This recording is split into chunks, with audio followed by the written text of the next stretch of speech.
Sayyidul Fadil, Mudir Mahat Ayahanda Kiai Al-Hajj Dr. Jamaluddin Abdullah MED, Sayyidul Fadilah, Mudir Ta'lim Ayah Ibunda Dr. Emi Suci Royani MSI, Sayyidul Fadil Da'atul Lab Ustadzul Kiram Ustaz Fauzan Azizan LC, Sayyidul Fadil Roisul Madrasati Aliyah Ustadzul Kiram Ustaz Zinani SPDI, Sayyidul Fadil Sayyidul Fadilah Ustadzatul Kiram Sayyidul Fadilah Roisul Madrasati Sanawiyah Ustadzul Kiram Ustazah Dia Prihatin Imtiaz SSI, Sayyidul Fadil Roisul PHBI Ustadzul Kiram Ustaz Hasir Sarip SPDI, Sayyidul Fadil Akhun Al-Kiram Roisul Munazamah Akhun Al-Kiram Dimas Azwifayat, wa anhatin wa ustazatuna rahimakumullah wa ashabi al-mahbubun. Berdirinya saya di sini, saya akan menceritakan kultum saya yang berjudul tentang amal jariah. Apa itu amal jariah? Amal jariah adalah amalan yang pahalanya tidak akan terputus walaupun orang yang melakukan amalan tersebut sudah berada di alam kubur. Seperti hadis yang diriwayatkan oleh Imam Muslim yang berbunyi, qala Rasulullah sallallahu alaihi wasallam, idza matal insanu in qata'a anhu amalu illa min salasatin, illa min sadaqatin jariyatin aw ilmin yuntafa'un bin aw waladin salihin yad'u lahu, rawahu Muslim. Yang artinya, Rasulullah sallallahu alaihi wasallam bersabda, jika manusia mati, maka seluruh amalan mereka akan terputus kecuali 3 perkara. Sedekah jariah. Yang pertama sedekah jariah, yang kedua ilmu bermanfaat dan dimanfaatkan, yang ketiga anak soleh yang mendoakan atau doa anak soleh. Contoh dari sedekah jariah, dikisahkan pada suatu hari ada seorang pemuda yang meninggal, tetapi pada saat ia meninggal ia memiliki dosa dan pahala yang setara. Tapi sebelum ia meninggal, ia sempat menyumbangkan Al-Qur'annya ke salah satu masjid, sehingga ia mendapatkan pahala yang sama seperti apa yang dibaca oleh orang yang membaca Al-Qur'an tersebut. Yang pertama, ilmu yang bermanfaat dan dimanfaatkan. Seperti yang berada dalam pelajaran IPA yang disebut Pascal yang menemukan rumus IPA yang disebut Pascal Principle. Pascal ini menggabungkan 3 jenis, yakni pressure yang artinya tekanan, force yang artinya gaya, dan was yang artinya area. Contoh dari was, dikisahkan ada terdapat dua orang anak yang hobi dalam bermain bola. Ia bernama Faiz dan Izan. Adib bercita-cita untuk menjadi pemain bola di klub besar, yakni Real Madrid. Izan yang penasaran dengan bola ingin mencoba bermain bola dengan membeli salah satu sepatu yang digunakan untuk bermain bola. Ternyata Izan membeli sepatu futsal.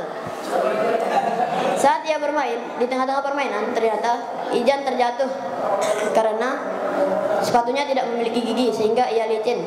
Apa fungsi gigi pada sepatu futsal? Fungsi gigi adalah untuk menambah tekanan pada sepatu futsal agar pemain bola tidak jatuh saat bermain sepatu futsal. Itulah mengapa sepatu bola lebih cocok digunakan di lapangan yang beralaskan tanah. Yang kedua ada force gaya. Dikisahkan dahulu kala terdapat pria tampan, pintar, dan baik hati bernama Gifari. Ia memiliki seorang istri yang bernama Tina.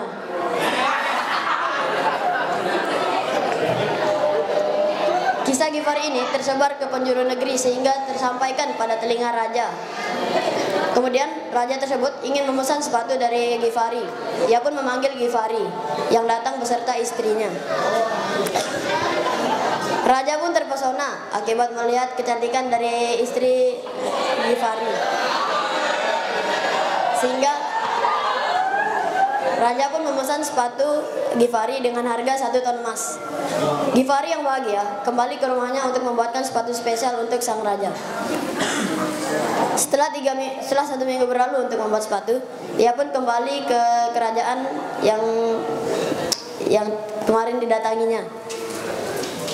Saat ia memberikan sepatu itu, ternyata raja mengembalikan sepatu tersebut karena sepatu tersebut tidak dapat mengambang di air. Kemudian Raja pun menantang Ghifari agar jika sepatu ini dapat mengambang di air dalam waktu 3 hari, maka kamu akan saya berikan jabatan saya dan seluruh harta saya. Ghifari pun setuju dengan hal tersebut, tetapi raja pun menambahi satu persyaratan lagi. Tetapi jika kamu gagal, maka berikan istrimu ke saya.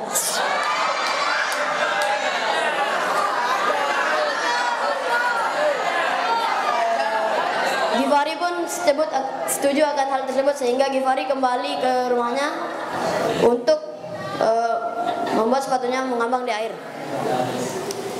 Ternyata air tersebut memiliki massa jenis 2 kali lipat dari sepatu tersebut, sehingga Ghifari mengurangi 3 kali lipat gaya dari sepatu tersebut, sehingga sepatu tersebut dapat mengambang di air.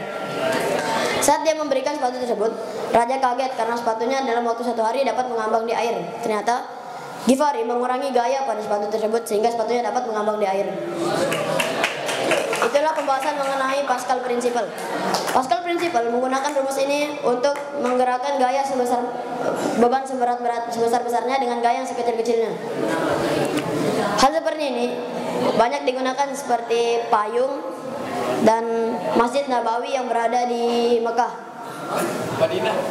Jadinya pahala orang yang beribadah di di Madinah,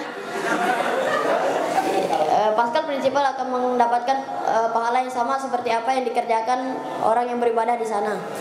Tapi sangat disayangkan bahwa Pascal Principle ini adalah seorang non-muslim. Yang ketiga adalah doa anak soleh. Dikisahkan dahulu kala ada seorang yang bernama Ardi Larangga. Ia sering dihina oleh teman-temannya. Tapi Ardi Larangga ini merupakan anak yang soleh dan selalu beribadah dan taat kepada Tuhannya. Sehingga ketika ia berdoa kepada orang yang sudah meninggal, ternyata doa tersebut sampai kepada orang tersebut, sehingga orang tersebut mendapatkan keselamatan di akhirat.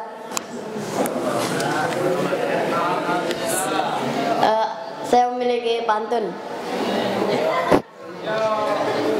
Ardi Larangga lagi kultum. Pas balik dari kultum ketemu hantu. Syukran ikin hadza mau balik hukum. Semua assalamualaikum warahmatullahi wabarakatuh.